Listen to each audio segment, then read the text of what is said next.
Welcome back दोस्तों, कैसे हैं आप सब। आज की कहानी की शुरुआत में हम कायो को देखते हैं जो काम कर रही होती है।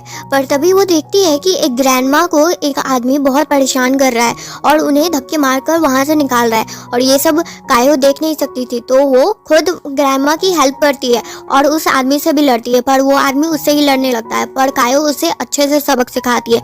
फिर उसके बाद उसे पता चलता है कि ग्रैंडमा तो बहुत भूखी है। तब वो ग्रैंडमा को कुछ खिलाने के लिए लेके जाती है, पर उसके फैमिली यानी ग्रैंडमा के जो फैमिली हैं उन पर बहुत गुस्सा कर रही होती है कि कैसे है कि एक ओल्ड लेडी को भूखे घर से जाने दिए और उन्हें कुछ भी खिलाया भी नहीं। और ग्रैंडमा को कायो बहुत ज़्यादा ही पसंद आ रही थी। और दूसरी साइड हमारे मेन लीड यानी मिस्टर जैन को भी पता चल गया था कि उनकी ग्रैंडमा घर से कहीं चली गई हैं और उनके सेक्रेटरी को पता चला है कि वो कहाँ पर है। तो मिस्टर जैन उन्हें तुरंत खोजने के लिए जाते हैं, पर ऑफिस से निकलते समय उन पर जूस गिर जाता है, तो वो अपने एम्प्लॉय का ही ड्रेस पहनकर वहाँ से निकल देते हैं। और इधर दूसरी साइड देखते हैं जहाँ पर जब कायो ग्रैंडमा के लिए कुछ और खाने के लिए लेने जाती है, तभी वहाँ पर मिस्टर जैन आ जाते हैं और वो अपनी ग्रैंडमा को ये नूडल्स खाते हुए देखते हैं और बहुत ज़्यादा परेशान हो जाते हैं क्योंकि इससे उनका तबीयत भी खराब हो सकता था। पर तभी वहाँ पर कायो मिस्टर जैन को देखती है और उन्हें लगता है कि वो ग्रैंडमा का खाना छीनने के लिए आया है, पर उन्हें जल्दी पता चल जाता है कि ग्रैंडमा के ये ग्रैंडसन है। फिर उसके बाद कायो अपने बिहेवियर के लिए माफ़ी भी मांगती है, पर तुरंत उसे याद आता है कि ग्रैंडमा को इन लोग कैसे ट्रीट करते हैं और भूखे घर से निकलने देते हैं। और इसी पर वो उन्हें समझाने लगते हैं, पर कायो जैसे ही कुछ आगे बोलती मिस्टर जैन कहते हैं कि हाँ उसकी गलती है, वो इस बात को मानता है। पर जब कायो को जैन देखते हैं तब वो समझ जाते हैं कि वो एक सेल गर्ल है। और फिर उसके बाद ग्रैंडमा उन्हें अब कायो को कुछ पैसे देने के लिए कहती हैं। तब कायो उनसे कहती है कि इसकी कोई भी ज़रूरत नहीं है, मैं तो बस हेल्प की हूँ आपकी। तभी वहाँ पर सेक्रेटरी आते हैं, पर सेक्रेटरी जैसे ही मिस्टर जैन को कुछ कहने वाले थे, मिस्टर जैन इशारों में ही समझा देते हैं कि कुछ भी नहीं बोलने को। और वहाँ पर मिस्टर जैन अपने आप को बस एक ड्राइवर बता रहे होते हैं और कायो को लगता है कि ये भी उन्हीं की क्लास का है, यानी उन्हीं की तरह उनका लाइफ है। फिर भी मिस्टर जैन कायो को 1000 देकर वहाँ से चले जाते हैं। पर जाने से पहले ग्रैंडमा उन दोनों से कहती हैं कि तुम दोनों को शादी करनी होगी। और ये बात सुनते ही दोनों बहुत ज़्यादा हैरान हो जाते हैं। फिर उसके बाद मिस्टर जैन समझाते हैं कि ग्रैंडमा का तबीयत ठीक नहीं है, इसलिए वो ऐसा बिहेव से कायो भी मिस्टर जैन के बात पर सहमति जताती है। और तभी कायो के पास कॉल आता है और उससे जिससे वो लोन ली थी यानी कुछ पैसे ली थी, वो अभी पैसे की डिमांड कर रहा है और अब वो बहुत ज़्यादा ही प्रॉब्लम में फंस गई थी। पर मिस्टर जैन उसके सामने एक ऑफर भी रखते हैं कि वो अगर ग्रैंडमा के लिए उससे बस 1 ईयर के लिए बस शादी करेगी तब वो उसे अच्छे खासे पैसे देगी। और जिससे ये बात सुनकर कायो को भी अभी पैसे की जरूरत थी, तो वो शादी के लिए हाँ कर देती है, पर उसे बस अभी 10,000 ही चाहिए था। फिर उसके बाद उन दोनों का शादी हो जाता है और दोनों ही खुश थे क्योंकि दोनों ही अपने कामों के लिए एक दूसरे का यूज कर रहे थे। और मिस्टर जैन वहाँ पर अपना एक्टिंग जारी रखे हुए थे जिससे कायो को लगे कि हाँ वो एक ड्राइवर है। पर सेक्रेटरी उन्हें बताता है कि आप ये सब एक्टिंग क्यों कर रहे हैं, आपको कायो को बता देना चाहिए कि आप कहाँ पर क्या काम करते हैं और आपका पोस्ट क्या है। पर अभी मिस्टर जैन कायो को कुछ भी नहीं बताना चाहते थे क्योंकि वो उन पर पूरी तरह से भरोसा नहीं करते हैं। फिर उसके बाद मिस्टर जैन एक छोटा सा घर लेते हैं और वहीं पर ग्रैंडमा को भी शिफ्ट कर देते हैं और वही घर कायो को भी दिखाते हैं, पर वो घर भी कायो के लिए बहुत बड़ा था। और ग्रैंडमा उन दोनों को देखकर बहुत ज्यादा खुश थी कि वो दोनों आगे फाइनली शादी करके आ गए और अब उनका ग्रैंडसन भी शादीशुदा है और कायो तो उनकी फेवरेट है ही। और ग्रैंडमा अपने ग्रैंडसन को भी सिखाती है कि अपनी वाइफ को किसी भी तरह से परेशान नहीं करने को और न ही उसे चीट करने को, जिस पर ग्रैंडसन कहते हैं यानी मिस्टर जैन कि वो ऐसा कोई भी काम नहीं करने वाले हैं। फिर उसके बाद कायो ग्रैंडमा के साथ शॉपिंग पर जाती है, पर ग्रैंडमा बहुत महंगे महंगे ज्वेलरी डिसाइड कर रही थी, पर जिससे कायो को पता था कि मिस्टर जैन बस एक ड्राइवर हैं तो वो इतना अफोर्ड नहीं कर सकते थे, तो इसीलिए वो ग्रैंडमा को कहती है कि ग्रैंडमा ये सब लेने की कोई भी जरूरत नहीं है। और तभी वहाँ पर कायो की एक क्लासमेट उसे दिख जाती है जो उसे स्कूल टाइम से ही बुली करते आ रही थी और अभी भी जब उसके सामने आई थी तब वो उसे बुली कर रही थी और खासकर ग्रैंडमा को भी। उसे लगता है कि जिनकी यहाँ पर औकात नहीं है वो यहाँ पर ज्वेलरी खरीदने आए हैं। पर ऐसा बिहेवियर देखकर कायो बहुत ज्यादा गुस्सा करती है और खासकर ग्रैंडमा भी उस लड़की पर बहुत बुरा भला कह रही होती है। पर कायो ग्रैंडमा को अभी बाहर भेज देती है और उस लड़की से खुद लड़ने लगती है। और उसी समय क्लासमेट की मैनेजर वहाँ पर आ जाती है और जैसे ही क्लासमेट कुछ कंप्लेन करती अपने मैनेजर से, उसी समय मिस्टर जैन भी वहाँ पर पहुँच चुके थे और मिस्टर जैन को देखते ही मैनेजर समझ गए थे कि आखिर ये इंसान है कौन। पर मिस्टर जैन वहाँ पर अपना स्टेटस नहीं बताने का इशारा कर रहे होते हैं, पर मिस्टर जैन बताते हैं कि कायो उनकी वाइफ है तो उनके साथ अच्छा बिहेव हो तो यही अच्छा होगा। और कायो भी नहीं समझ पा रही थी कि आखिर मिस्टर जैन इतना अच्छे से मैनेजर क्यों रिस्पेक्ट कर रहे हैं, जिस पर मिस्टर जैन उन्हें बताते हैं कि वो उनके बॉस के खास आदमी हैं इसीलिए। फिर उसके बाद मिस्टर जैन और कायो वहाँ से चले जाते हैं और उसके जाते ही मैनेजर अपनी एम्प्लॉय को बताती है कि तुम जानती भी हो कि ये इंसान है कौन, इस सिटी का सबसे रिचेस्ट पर्सन है और तुम उनके साथ ऐसा बिहेव कर रही थी और खासकर उनकी वाइफ और ग्रैंडमा के साथ। तुम्हारी नौकरी अगर तुम्हारी प्यारी नहीं है तो मैं अभी ही छीन सकती हूँ तुम्हारी नौकरी। और अब घर पर देखते हैं जहाँ ग्रैंडमा कायो और मिस्टर जैन से रिक्वेस्ट कर रही होती है अपने ग्रैंडसन का, पर मिस्टर जैन बताते हैं कि ये बहुत जल्दी हो जाएगा और अभी कायो अभी हमारे घर पर आई है। पर ग्रैंडमा जिद करने लगती है। फिर उसके बाद ग्रैंडमा कायो को एक सूप देती है पीने के लिए। फिर अब रूम में देखते हैं कायो को बहुत गर्मी लग रहा था और वो अपने प्रॉपर हेल्थ में नहीं थी और मिस्टर जैन उसका ऐसा बिहेवियर देख के थोड़ा टेंशन में आ जाते हैं, पर कायो उन्हें अपने आप से दूर भी होने नहीं देती है और कायो को ये भी पता था कि वो क्या कर रही है। फिर उसके बाद मिस्टर जैन और कायो एक दूसरे के साथ टाइम स्पेंड कर लेते हैं। और अब अगली सुबह देखते हैं जहाँ पर कायो जब उठती है तो मिस्टर जैन को बहुत प्यारी भरी नजरों से देख रही होती है। फिर मिस्टर जैन के पास तभी कॉल आता है और वो क्यू का कॉल था। फिर उसके बाद कायो और मिस्टर जैन दोनों ही क्यू से मिलने जाते हैं और क्यू को वहाँ पता चलता है कि ये जो लड़की उनके सामने बैठी है वो कोई और नहीं बल्कि मिस्टर जैन की न्यू वाइफ है। और ये बात जानकर क्यू को बिल्कुल अच्छा नहीं लगता है। फिर उसके बाद कायो को भी पता चलता है क्यू आखिर क्या रिलेशन है मिस्टर जैन के साथ। कुछ समय पहले मिस्टर जैन का एक एक्सीडेंट होने वाला था पर क्यू ने उनकी जान बचाई थी सामने आकर और उसी वजह से उनका अब लेग काम नहीं कर रहा है। पर एक बात और थी, कायो क्यू के साथ बहुत अनकंफर्टेबल फील कर रही थी। उसे लग रहा था कि वो मिस्टर जैन और क्यू के बीच में आ रही है, पर मिस्टर जैन और क्यू का रिलेशनशिप ऐसा कुछ भी नहीं था। फिर उसके बाद कायो और मिस्टर जैन बाहर जाते हैं और कायो क्यू के बारे में रिलेशनशिप पूछती हैं आगे का। मिस्टर जैन बताते हैं कि उसका और क्यू के ऐसा वैसा कोई रिलेशनशिप नहीं है, उसने बस उनकी जान बचाई थी इसलिए वो आज तक उनकी केयर करते हैं।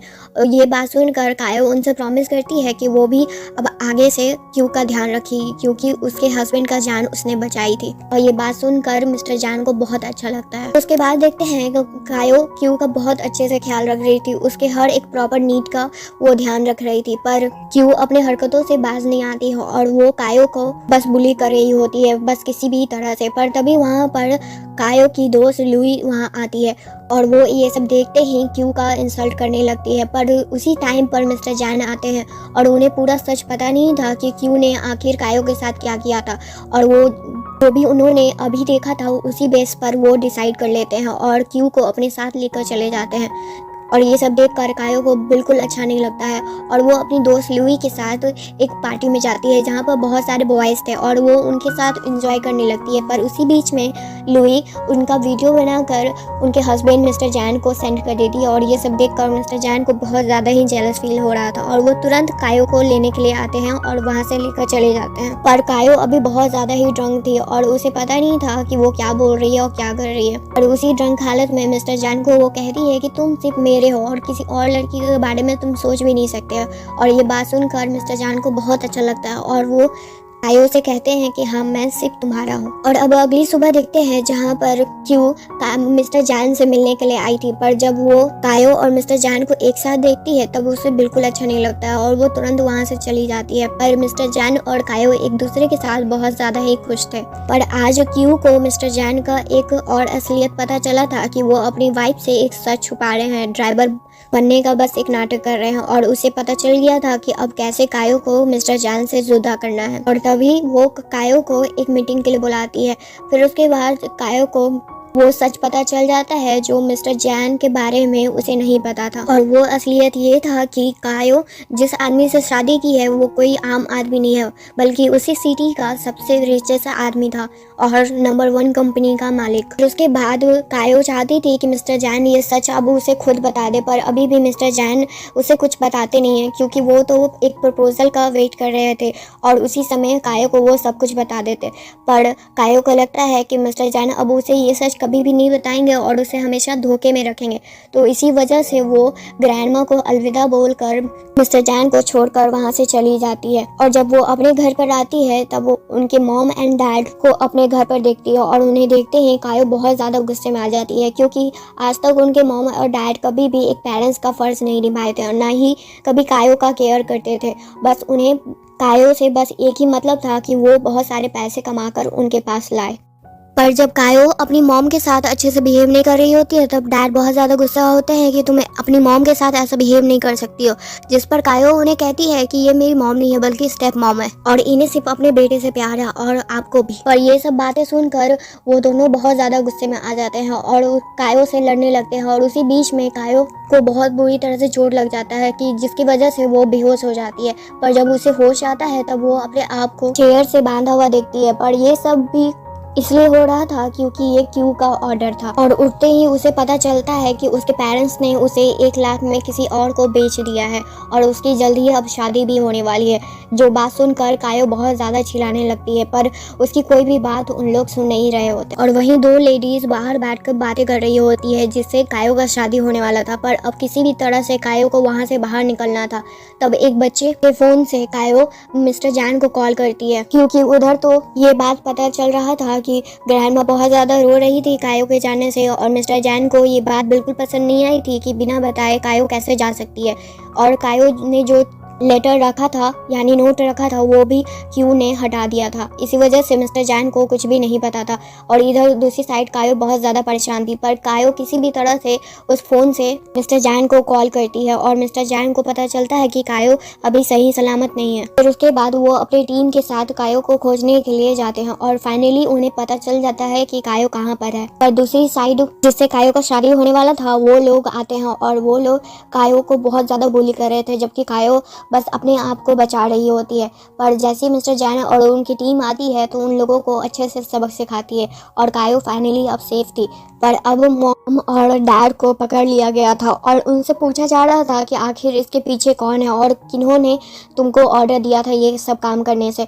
पर जैसे डैड बताने वाले थे उसी समय क्यू वहाँ पर आ जाती है और क्यू को देखकर कायो और मिस्टर जैन दोनों ही हैरान थे। पर क्यू बस इतना ही कहती है कि उसे भी कायो की फिक्र थी और उसे देखते ही स्टेप मॉम और डैड कुछ भी नहीं बताते हैं और सारा ब्लेम अपने ऊपर ले लेते हैं कि उन्होंने ही ये सारा प्लानिंग किया है और कायो को किडनैप किया था क्योंकि उन्हें पैसे की जरूरत थी तो उन्होंने कायो को इसीलिए बेच दिया था। पर अब ये सब गुनाहों के कारण से कायो के पेरेंट्स को अब उम्र कैद की सजा होगी। और अब घर पर देखते हैं जहाँ ग्रैंडमा कायो को देखकर बहुत ज़्यादा खुश थी और क्यों अपना आगे का प्लानिंग बना रही थी कि कायो को किसी भी तरह से मिस्टर जैन की लाइफ से बाहर निकालना है। पर इसी बीच में मिस्टर जैन ने अपनी सारी असलियत कायो को भी बता दी थी और वो अब कायो से बस माफ़ी मांग रहे होते हैं, जिस पर अब कायो उन्हें आखिरी बार माफ़ तो कर देती है पर साथ में एक वार्निंग भी देती है कि आगे से अगर वो कोई बात छुपाएंगे तब आगे से वो उनकी लाइफ में कभी भी नहीं दिखेगी। जिस पर मिस्टर जैन प्रॉमिस करते हैं कि आगे से अब ऐसा कुछ भी नहीं होगा। फिर कुछ ही दिन बाद में ग्रैंडमा को पता चलता है कि वो का असलियत